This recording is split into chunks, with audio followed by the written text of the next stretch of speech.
최순실 자매 언니, 숨겨져 있던 비선 최순득의 게이트가 이제 공개적으로 언론에 점화가 되기 시작했습니다. 최순실 게이트가 잠잠해지면 최순득 게이트가 나올 것이다. 이런 얘기가 있긴 있었어요. 그리고 장시호 관련해서도요. 1,600억이나 되는 재산을 재혼남 누군가가 사기를 쳤다. 뭐 중국으로 도망을 갔다. 그래서 1,600억? 아니 160억도 아니고 16억도 아니고 1,600억을 삥땅을 치는 시키는 어떤 운 좋은 시키야 라고 했는데 운 좋아? 그러니까 아니 대단하잖아 진짜. 그 정도 털리면 이게 심신상실이 와버려야 되는데 그렇지도 않잖아. 그 정도는 뭐 그냥 개값이었던 거지. 개 물린 셈 치고 그냥 던져도 좋아 이런 수준이었다는 거야 이쪽 집안 재산이. 그렇잖아요. 그냥 아무도 그 재혼남이 누군지도 모르는 상태로 그렇게 막 묻어졌다는 거잖아. 그래서 아니 저쪽에는 무슨 돈이 그렇게 진진하게 많나 너무 의아하다 이렇게 얘기를 했었는데 아니 지금 그의 어머니이신 최순득 씨께서는 주가 조작과 관련해서 지금 조단위 이야기가 나와요.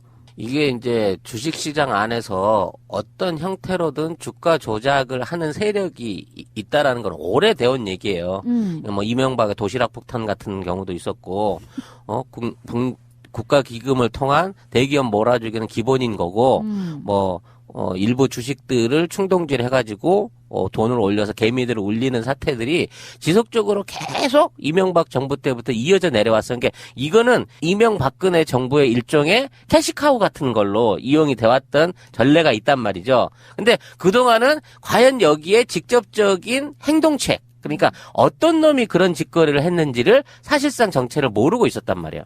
이명박 때는 미래위원회라고 하는 그 당시 안철수가 임원으로 있었던 미래위원회가 국민연금이나 국가기금을 받아서 주식에 투자하기 시작한 것이 아마 그거와 연관이 있을 것이라는 의혹을 받았는데 사실상 박근혜 정부 안에서는 박근혜가 이제 그런 류의 어떤 주가 조작 세력에 대해서 강력하게 응단해라라는 태도를 취해왔다고 대외적으로 밝혀졌기 때문에 박근혜 안에서는 그걸 누가 해먹을 수 있나라고 들여다본 거지. 근데 이런 식으로 공권력을 통해 가지고 주가 조작 세력을 시장에서 긁어낸 다음에 거기에서 보호받으면서 들어가서 이 조작질을 해온 사람이 최순득의 남편으로 지금 의혹받고 있는 또는 아니 최순득 자체가 최 회장이라는 이름으로 활동했을지 모른다는 의혹을 지금 내세우고 있는 거란 말이죠. 그러니까 쉽게 말하면 같은 작전 세력이 있는데 경쟁자를 공권력을 털어낸 거야. 장 씨가 5억을 투자했는데 상장 폐지돼 버린 거야. 화가 나서 이 개새끼들 죽여버리겠어 해서 박근혜가 죽여버리고 직접 한 거지. 직접. 장 씨를 더 큰 손으로 만들어서 주가 조작을 했다 이런 겁니다. 지금 핵심이. 근데 이게 지금 특검의 수사 대상이 아닌 거죠. 이래서 지금 특검이 더 연장돼야 되고 만약에 저는 이제 이런 생각이 드는 거예요. 특검 고작 해봐 10몇 명이잖아요. 근데 전국에 2,000명이 넘는 검사 새끼들은 뭐 하는 겁니까? 난 이거 있잖아. 짱 둘러다 조사버려야 된다고 생각해. 지금 이런 얘기가 기사화되면요. 즉시 검사는. 인지수사해야지. 인지수사해야 되는 겁니다. 왜 안 하고 있는 거야, 이 당국에. 뭐 하고 있을 놈이 있을 수도 있는데. 이 나쁜 놈들입니다, 진짜. 이게요. 이거 특검만 바라보게 생겼어, 대한민국이. 아니, 이번에 박근혜 게이트를 보면서 이제 하나 깨달은 게 있네. 대통령이라는 자가 어떤 자리에 나타나서, 그때 신비님 그 이야기를 가끔씩 한 적이 있어요. 대통령이 눈빛만 갖고도 국정운영에 지침이 돼버리는 건데, 국무회의 같은 데서 한마디 하는 거? 그때 그랬다 그랬잖아. 최순실이가 옆에서 딱 봤을 때 대통령의 연설문을 거쳐버리면은 옆에 있는 주위에 있는 측근들이 기가 질려버린다는 거야. 와. 그렇지. 우리 회장님 파워가 이 정도 되는 것처럼. 박근혜가 뜬금없이 무슨 박람회 같은 데 나타나요? 그래가지고 특정 업체 부스만 가서 야, 이거 대단히 신기하네요. 그 자체. 그게 돈인 거야. 그러니까 인공지능인가요? 박근혜가 움직이는 그 모든 것들은 그런 식의 철저한 플랜에 의해서 움직여지는 건데 이게 만약에 지금 이런 보도대로 주가 조작에 용도로 쓰인다고 하면 끔찍하지 않아요? 예를 들면 반기문이 좀 뜨면 반기문 테마주가 생기고 문재인이 대선으로 가면 문재인 테마주가 생겨요. 문재인 뜨거나 아무 상관없어. 예를 들면 문재인 동창회 누구와 가까운 관계로 얘네 회사들은 뭔가 좋은 영향이 있을 거야. 이런 식이거든 테마주라는 게. 그러니까 제가 누가 물어봅시다. 제가 가는데 시사를 다루는 사람이라고. 그럼 주식은 다음에 어떻게 해야 되냐? 그래서 내가 묻길래 이런 이야기를 해줬어. 이명박근혜 정권 때보다는 훨씬 친환경 쪽으로 가겠지. 친환경에 관련되어 있는 회사들이 좀 덜 가능성은 있어. 이를테면 그런 게 이쪽인지 테마주 같은 건데 얘들은 테마주가 그런 식인 거잖아요. 뜬금없이 박근혜가 그랬어. 박근혜가 국무회의나 수석 비서관회의에서 우리 창조 경제 관련해 가지고 창조 벤처라는 게 있는데 그래서 창조 벤처 1호로 불려지는 뭐 번호를 매기진 않았지만 사람들 임의적으로 창조 벤처의 1호로 불려지는 아이사가 있다라고 해요. 그 아이사를 박근혜가 극찬을 해버려. 그 자체의 주가는 어마어마하게 뛸 거 아니에요. 그런 식으로 계속 조작을 해야 되는, 조작도 세력이 있어야 돼야 하는 건데 그 세력의 첫 번째 단초를 박근혜 한마디로 시작한다는 거예요. 그렇죠. 그러니까 이게 고도의 프레임 때문에 그런 거죠. 예를 들면 아까 설명을 좀 해보면 이런 거예요. 같은 박람회를 하는데 박근혜가 박람회 A 부스에 들렸어요. 그러면 일반인들은 그냥 박근혜가 들려갔나 보다 이렇게 얘기하죠. 우연치 않게. 네, 근데 공무원은 그렇지 않습니다. 그 업체의 신상을 다 뽑고요. 이 업체가 이후에 어떻게 성장하고 어떻게 이문을 남기는지를 보고하게 돼요. 그러니까 지시사항, 대통령 지시사항이라고 해서 우리는 서술어로 얘기를 하지만 공무원들은 단답형으로 받아 적어요. 그러면 이거에 대해서 진행 과정 보고해야 되고요. 결과까지 보고해야 끝납니다. 그 보고사항이. 그럼 만약에 그 보고사항에 예산이 어느 부처에서 소속인지 조사해서 보고하고 그래서 A4지로 다 이렇게 보고해서 건건히 보고해서 올리거든요. 그러니까 굉장히 대통령의 말 한마디가 곧 그게 정책이고 곧 예산이에요. 그리고 권력이고 돈이라는 겁니다. 그런데 공정위가 제가 붕괴됐다는 거 보고 이렇게 자괴감을 느꼈다고 굉장히 가슴 아파했잖아요. 증권거래소는요 공정위에 비해서 투명하지 않습니다. 원래 부패한 곳이에요. 그런데 증권거래소가 공정위보다 더 증권거래소에 비해서 공정위가 훨씬 수백 배 더 투명하고 청렴한데 증권거래소를 갖고 놀기에는 제가 볼 땐 손가락 움직이는 거 쉬울 겁니다. 그래서 그 사이를 삐집고 들어가서 특정 큰 손이 돈을 벌게 한다는 것. 이거 하나만으로도요, 증권시장 문란, 자본주의 문란, 탄핵감이에요. 근데 다행히 왜 그 검찰은 지금 이거 안 하고 있느냐, 우리가 그렇게 얘기를 했지만 하고 있는 거예요. 지금 이 기사는, 시사저널에서 나왔는데, 지금 최순득과 장석칠, 그러니까 부부이죠. 이 사람들에 대해서 서울 남부지검 증권범죄 합동수사단의 단장은 서봉규라는 부장검사님이신데 이 사람이 지금 수사를 진행하고 있다는 것이고요. 이것과 관련해서 지난해 말부터 첩보를 입수해가지고 코스닥 하나의 게이트로 이게 추정이 된다라고 해서 지금 이거 수사를 하고 있는 상태예요. 그러니까 정윤회 씨 동생 민희 씨까지 연결되어 있는 대규모 그 패밀리들이 증권을 완전히 이제 쥐락펴락했다는 거잖아요. 지금 보니까 몇 조가 지금 나올지 모르니까 이것만으로도 지금 국회에서 게이트를 열어야 되는 상황이 지금 벌어진 거잖아요. 이거는 만약에 이게 관련돼 있다라고 한다면요, 이거는 제가 볼 때는 거의 박근혜 게이트에 준하는 게이트가 될 가능성이 높고 한국 자본주의 시장의 신뢰도가 엄청나게 높아질 거다. 이걸 만약에 해결한다 그러면 이런 제도들은 이제 없애야 되니까. 근데 생각을 해보세요. 이 사람들이 돈 되는 짓은 안 한 게 없거든요.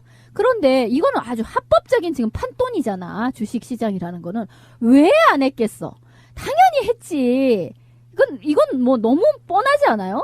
돈이 몰리는 곳에서 하다못해 경찰 옷 태능 선수촌 이런 것까지로 또 깨알같이 해먹으려고 하는 이런 집구석이었는데 아니 합법적으로 이렇게 돈이 막 넘쳐나는 조금만 조작을 해서 조금만 작전이 붙으면 얼마든지 가능한데 이거를 녹아놨는데 이걸 왜 안 하겠어요? 당연히 하지. 제 친구 중에 이제 투자만 전문으로 하는 사무실 운영하는 친구가 있어요. 거기 가면 컴퓨터 여러 대 놓고 투자하는데 그 친구들은 자금을 끌어와야 되잖아요. 그럼 어떤 방식으로 하냐면은 보도된 기사들을 굉장히 많이 스크랩해 놓고 있습니다. 말하자면은 박근혜 대통령이 이 회사를 다녀갔다라고 하는 그 보도 같은 거나 사진 같은 거 이렇게 캡처해놓고 여기 투자하면 좋다. 그러니까 이런 방식으로 박근혜의 한 발짝 한 발짝 그 모든 행위. 하다못해 왜 그 빌로 밀러 같은 가방만 좀 들어도 사람들이 저 어느 상표야? 이제 그게 이상하게 이용해 먹기는 했었지. 박근혜는 명품을 들지 않는다. 근데 사실은 영업 가치를 위해서 이렇게 띄웠던 것처럼. 홈쇼핑을 하고 있었던 거야 지금. 그러니까 개념 없는 대통령이 갖는 폐해가 적나라하게 드러나고 있고요. 바보 같으니까 이용당하면서도 모르고 자기 스스로는 해먹은 게 없다? 내가 봤을 때는 해먹은 게 없는 것도 더 나빠요. 왜냐면 자기 자신의 그 해먹은 건 없을지라도 그 측근들에게 무한의 기회를 제공해버리는 거잖아. 차라리 이명박처럼 지가 해먹으면 나는 지 흔적이라도 좀 남는데요. 이거는 나는 책임 없다고 물러설 문제가 아니라 여전히 탄핵감이라는 걸 보여주는 거네. 이거는 이제 주식시장 안에서 공개적으로 어떤 주가 조작에 관여한 걸로 드러나 있는 건데요. 이들 자매의 돈들이 사실상 최태민의 생전 때부터 관리가 돼 왔다는 거예요. 그러니까 부동산은 이제 처가하고 현금 돌리는 거는 이 자매들이 20년 전부터 시장에다 돈을 풀어놓고 있었다는 거예요. 그러니까 이 뿌리가 굉장히 깊고 오래돼 있어. 그리고 실제로 이 장석진이라는 이 사람은 그 굉장히 명동 안에서는 수조 원을 굴리는 큰 손으로 인정을 받고 있는 사람이고 또 이 사람이 가진 비자금들이 지금 뭐 보수단체 집회에 지금 흘러 들어오고 있는 게 아니냐라는 의심을 사고 있는 부분도 있단 말이에요. 문제는 이 얘네들이 단순하게 앞에 보이는 주가 조작의 일부만 관여한 것 뿐만이 아니라 기업에 대한 M&A라든지 내면을 들여다보게 되면 주식시장 이면에 드러나 있는 여러 가지 불법적인 금전 거래나 기업들 간의 통폐합에도 막강한 영향을 미쳤다는 정향이 있단 말이에요. 그러니까 이거는 시장에서 주고 팔아서 개미가 피어봤기 때문에 사정당국이 안 건드릴 수가 없는 부분이고 예를 들어 유망한 뭐 중소기업체를 통째로 사들여가지고 되팔거나 상장을 시키거나 뭐 통폐합을 하거나 이런 류 안에서 돌아다니는 자금의 규모는 여기 보여준 몇천억대 규모가 아닌 수조 원대 돈들이 그 안에서 돌아다니고 있었다는 거예요. 그러니까 도대체 최순실, 최순득 자매의 전체적인 재산이 어느 정도 규모이냐, 그게 어떻게 해서 형성됐느냐에 대한 철저한 수사가 뒤따라야 된다는 거죠. 그래서 그런 이야기도 있잖아요. 지금 제대로 다 팔려면 특검이 검사 한 40명 가지고 1년은 해야 된다. 이런 이야기까지 있는 거죠. 그리고 참 찌질하지 않아? 지들도 해먹다가 지들이 한번 당했다고 대통령식 해갖고 저 새끼 좀 혼내줘. 그걸 그래서 국무회의에 나와가지고 야 주식 세력들 엄벌해. 누구누구 대놓고 찍어줄 거 아니야. 그거 그 회사 그 조사해갖고 작살내버려. 이랬다는 거 아니야 지금.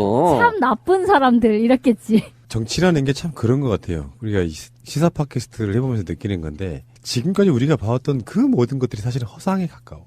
역사는 그렇게 남아있을 거 아니야. 뭐 지금 굉장히 중요한 사건은 아니지만 취임 초기에 박근혜 대통령은 지하경제 활성화, 양성화를 위해서 주가 조작 세력에 엄단을 지시하였다.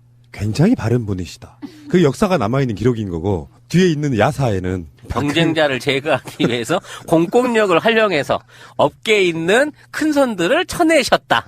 그리고 그 자리에 순득이 남편을 보내시어 명동의 사채업계를 평정하셨다. 이게 야사의 진짜인 그게 거지. 이제 국정교과서랑 연동이 되는 거예요. 나중에 역사가 지난 뒤에 박정희 교과서의 차이는 그런 거잖아. 주가 조작 세력을 엄단하였다. 그렇게 깨끗한 분이시다가 국정교과서인 거고 그 뒤에는 뭐가 있었다라고 말해주는 게 진짜 교과서인 거고. 참 그렇죠, 뭐. 이 뭐 여러 여지껏도 그런 거예요. 뭐 대기업의 융성을 위해서 차관을 끌어왔다. 거기까지만 얘기를 하는 거죠. 근데 그것을 자기에게 줄된 쪽에다가 다 뿜빠이 해주었다. 이제 이 얘기가 들어가줘야 되는데 그 얘기는 안 하는 거지. 이게 분명히 금감원이나 뭐 증권위원회나 뭐 이런 쪽에 감사원이나 다 그 사람 꽂아놓고 다 이렇게 비호해 가면서 뭐 어디 신고 들어오거나 문제 있는 사항들이 있었으면은 다 뒷구녕으로 해결해가면서 일해온 거야 지금까지. 얘 스타일이 그러잖아. 항상 자기 사람 꽂아놓고 일 저지르는 거거든. 도대체 이 헤쳐먹는 이 수법들은 왜 이렇게 다양하고 손 안 댄 데가 없는 거야 얘는. 정말 전지전능하네. 이 정도 되면은. 주가 조작이라고 하는 게 사실 엄청난 큰 죄 아니에요.